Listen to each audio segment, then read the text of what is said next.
នេះគឺជាលើកទី1របស់ខ្ញុំដែលបានមកលេងនៅប្រទេសជប៉ុនហើយក៏បានចូលរួមកម្មវិធីដ៏ធំរបស់អង្គការសហប្រជាជាតិផងដែរ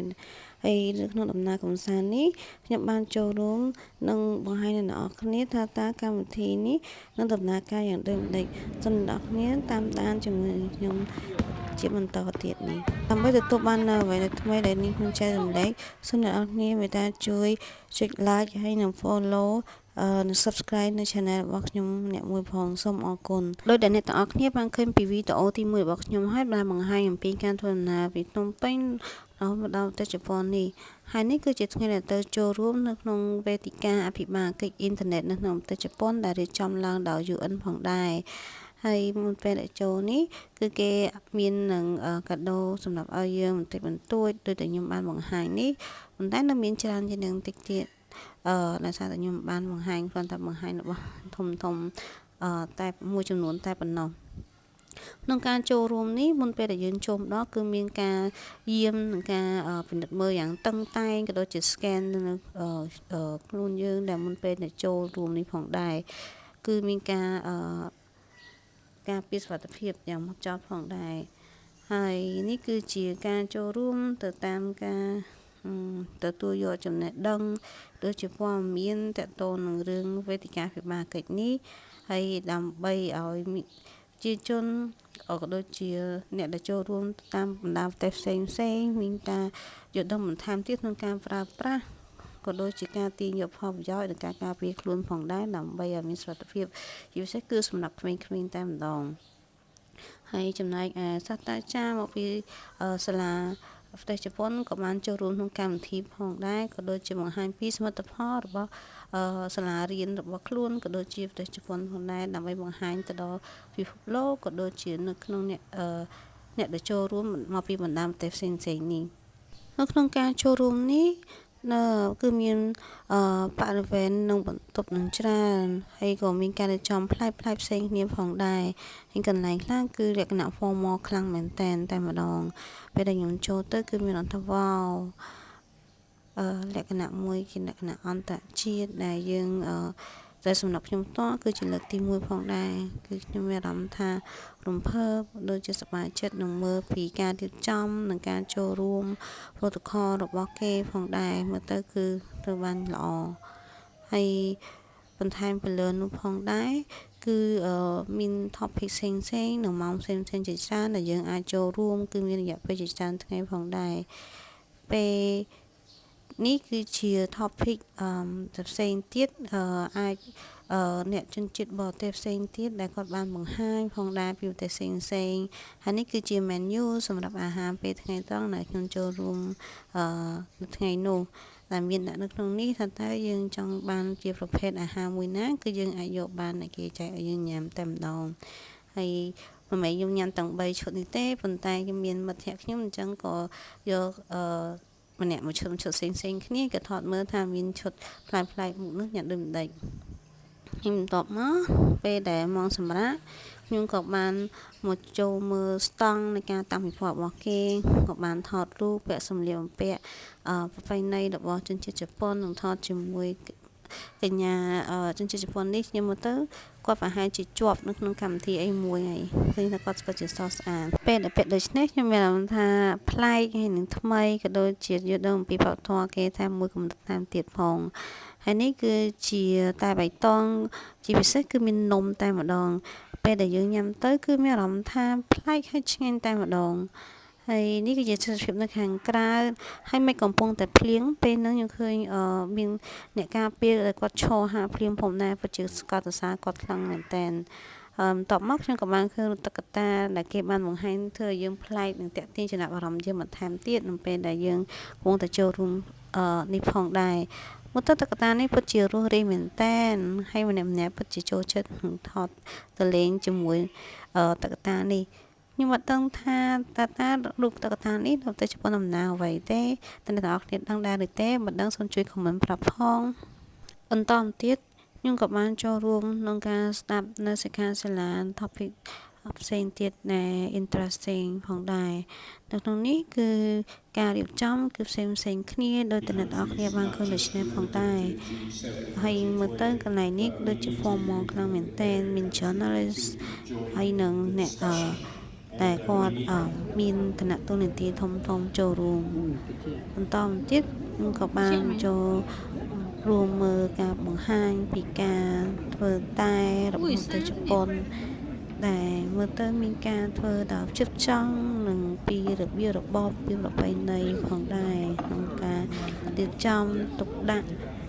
ហើយពួកគាត់ក៏បានបង្ហាញในការធ្វើតែនេះពីធម្មជាតិពេលដែលខ្ញុំញ៉ាំទៅគឺមានអារម្មណ៍ថាល្អខ្លាំងវាទៅជារបស់ធម្មជាតិហើយពិតជាមានរសជាតិមួយដែលឈ្ងុយឆ្ងាញ់ផងដែរខ្ញុំសូមអធិស្ឋានផងបើសិនជាមានសំឡេងរំខានផងតែអ្នកនរគ្នាស្ដាប់នៅក្នុង voice របស់ខ្ញុំសូមអធិស្ឋានចឹងអ្នកនរគ្នាអាចអញ្ជើញទស្សនាបាននៅក្នុងការធ្វើឆុងតែរបស់ជនជាតិជប៉ុនដែលខ្ញុំគិតថាគាត់គឺជាអ្នកជំនាញក្នុងការធ្វើដោយសារតែការចូលរួមនេះគឺលក្ខណៈជាអន្តរជាតិដែលមានបណ្ដាប្រទេសផ្សេងចូលរួមអញ្ចឹងគឺកន្លែងនេះល្អមែនតើដែលប្រទេសជប៉ុនក៏ដូចជាជាតិគេបានបង្ហាញអំពីវប្បធម៌ប្រពៃណីរបស់ប្រទេសគេបានបន្ថែមមួយកម្រិតទៀតផងដែរហើយប្រទេសកម្ពុជាយើងបើសិនជាអាចគួរតែរៀបចំបែបដូច្នេះមិនសំដៅទៅលើកម្មវិធីវេទិកានេះទេតែចង់សំដៅទៅលើការកែច្នៃក៏ដូចជាការបង្ហាញផ្សេងទៀតដើម្បីឲ្យអន្តរជាតិបានយល់បន្ថែមទៀតផងដែរនៅក្នុងនេះគឺអ្នកណាដែលគាត់អាចទំនេរបន្តិចគាត់អាចមកពិសាតែក៏ដូចជាពិសានំផងដែរគឺអាចឆ្លងបដូរបានមិនចាំបាច់ទៅពេលណាមួយនោះទេអញ្ចឹងបានឃើញមនុស្សរៀងរង្វើបន្តិចផងដែរនេះដូចដែលខ្ញុំបានបង្ហាញអញ្ចឹងពីមុនគឺជារូបថតនេះគឺជាវីដេអូដែលមានភ្លៀងធ្លាក់ហើយនៅមានកងការពារយ៉ាងម៉ត់ចត់ផងដែរដែលគាត់ឈរពិតជាសរសើរមែនតើហើយតិចណាពេលហ្នឹងមិនមែនសូម្បីតែខ្ញុំឈរនៅក្បែរនឹងថតរូបក៏មានអារម្មណ៍ថាតិចដែរនេះដល់ពេលល្ងាចហើយគេក៏មានការបាញ់កំជ្រួចផងដែរដែលហើយយើងអាចទស្សនាបានក៏ដូចជាអបអរសាទរក្នុងការប្រពៃនៅវេទិកាអន្តរជាតិនេះដែលរៀបចំដោយ UN ហើយខ្ញុំលើកថាកម្មវិធីនេះគឺត្រូវតែ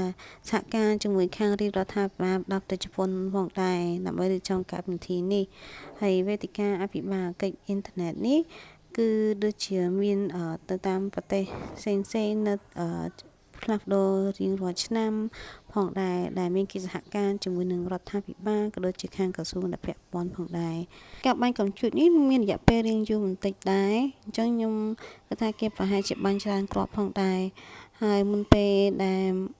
មកមើលកំជ្រួចនេះគឺមានការជួបជុំគ្នាពីអ្នកចូលរួមទាំងអស់ក្នុងការញ៉ាំអាហារសម្រន់ផងដែរហើយកំជ្រួចនេះពេលដែលបាញ់មកគឺអ្នកខ្លះគឺគាត់អាចនឹងកំពុងតែញ៉ាំអាហារសំណន់នៅខាងក្នុងអគារដោយមិនបានមើលឃើញច្បាស់ដូចនៅខាងខ្ញុំជិះមកខាងក្រៅទេព្រោះអីដោយសារពេលនោះគឺនាំគ្នាដឹងថាបាញ់កំជ្រួចក៏ខ្ញុំបានចេញមកខាងក្រៅមើលហើយដើររៀងបានមួយស្ទុះដែរទៅបានឃើញរកកន្លែងទីតាំងមួយដែលអាចថតមើលរៀងច្បាស់ផងដែរអញ្ចឹងសូមអ្នកនរគ្នាជើញទស្សនាមើលតែកំជ្រួចបាញ់នៅប្រទេសជប៉ុននេះក្នុងការអបអរសាទរនៅកម្មវិធីនេះជាមួយនឹងUN នេះនៅក្នុងប្រទេសកូរ៉េឃើញថាគេឲ្យតម្លៃទៅលើកម្មវិធីនេះផងដែរទៅខាងប្រទេសខ្ញុំអធិស្ឋានគឺប្រទេសជប៉ុនប្រទេសជប៉ុនគេបានរៀបចំកម្មវិធីនេះដែលមានការបាញ់កំជ្រួចបែបនេះហើយខ្ញុំគិតថាចំណាយលុយបន្តិចទេមកទៅនោះក្នុងការបាញ់នេះ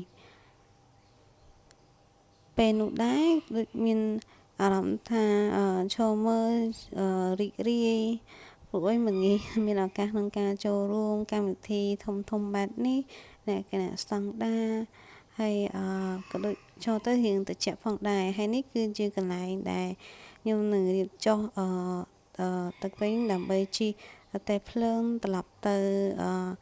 កន្លែងស្នាក់នៅវិញផងដែរនេះគឺជាធុងសំណាមដែលខ្ញុំចាប់អារម្មណ៍កាលមានគេបែងចែកជាច្រើនប្រភេទហើយនេះគឺខ្ញុំមកដល់ពលានយន្តហោះហើយនេះគឺជារបស់មួយក៏ item ដែលគេហាមឃាត់មិនឲ្យយកឡើងទៅលើយន្តហោះនឹងចំណុះប្រមាណអញ្ចឹងទៅដែលខ្ញុំថតបង្ហាញនេះក្នុងករណីដែលអ្នកទាំងអស់គ្នាទៅដល់ជប៉ុនហើយកន្លែងដែលខ្ញុំគូនេះគឺកន្លែងដែលគេដូចជាឆែកអីវ៉ាន់មួយក៏ពុនអីខ្ញុំហ្វិតបាត់ទៅមួយរយៈពេលយូរដែរជាស្រ័យផងហើយខ្ញុំក៏បានបង្ហាញឲ្យអ្នកនរគ្នាមានគម្រោងថាមកដើរលេងមួយក៏ចង់ដឹងបន្ថែមអំពី item ណាដែលគេហាមឃាត់ផងដែរហើយពេលម្ដងនេះគឺតាមមុនពេលដែលយើងទៅដល់ពលានពេលឡើងជិះយន្តហោះគឺគេជិះទៅតែភ្លើងសានទីធ្លាធំអញ្ចឹងជិះទៅភ្លើងនេះបានទៅដល់កន្លែងការឡើងលើយន្តហោះដែលយើងទៅជិះផងដែរហើយដូចលក្ខណៈមួយទៅភ្លើងដែរដែលយើងជិះទៅលើនឹងគេទៅដល់កន្លែងជិះផ្លែកម្យ៉ាងដែរហើយពេលដែលទៅដល់នោះដូចជាគេទៅឆែកមើលអីវ៉ាន់ណាដែលយើងទៅតាពេលយើងតែទិញតែយើងមានពួកឯងនៅដល់ទៅជប៉ុនគឺមានកន្លែងដែលបបោពុនហើយនឹងកន្លែងទិញអីវ៉ាន់ដែលគេអត់គិតពុនអញ្ចឹងគេអាចនឹងឆែកផងដែរហើយយើងអាចឆែកតាម system បានហើយនេះគឺជាអាហារដែលនៅលើយន្តហោះខ្ញុំបានបង្ហាញក៏ដូចជាការសរសេរ feeling form អញ្ចឹងទៅអ្នកទាំងអស់គ្នាអាចទៅដល់ជប៉ុនអាចទិញកន្លែងដែលនៅអត់គិតពន្ធគឺអាចរៀនតម្លៃរៀងពន្ធថ្លៃជាងបន្ទាប់ពីមកទៅជប៉ុនវិញខ្ញុំក៏បានទៅចូលសិក្សាភ្លាមផងដែរតាមអនឡាញក៏ដូចជាចូលរួមកម្មវិធីខាងនិយត្តករផងដែរដោយសារតែពេលចូលរួមនោះគឺខ្ញុំពិតជារវល់មែនតើអត់មានពេលបានរៀបចំមួយក៏ទៀមអីតែបានទេដូច្នេះហើយគឺពេលតបមកវិញគឺពិតជារវល់ខ្លាំងមានយកមែនតើសូមអរគុណដែលបានទស្សនាដល់ចប់សូមអ្នកនរជួយ Subscribe និង Like វីដេអូដើម្បីទទួលបានវីដេអូថ្មីៗ